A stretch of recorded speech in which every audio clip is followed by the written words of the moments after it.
Medzinárodný deň Zeme, ktorý sa každoročne koná 22. apríla, je venovaný našej planéte. Vznikol ako reakcia na rozsiahle poškodzovanie životného prostredia.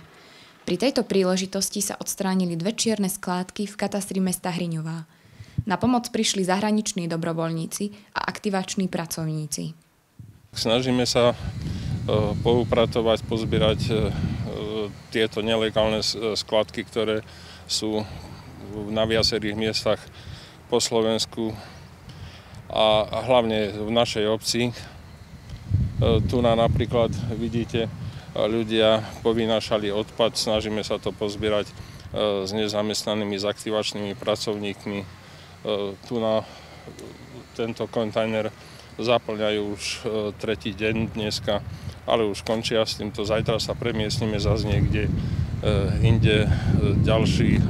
Ďalšiu neplánovanú skladku, nelegálnu sme objavili, tak zajtra ideme zase tu pozbierať. Dúfam, že Slováci tieto čierne skladky prestanú umiestňovať do prírody a že ich budú na legálne skladky voziť. V súčasnosti patrí 22. apríl medzi najpopulárnejšie podujatia na záchranu Zeme. Vo svete ho slávia milióny ľudí vo vyše 180 krajinách.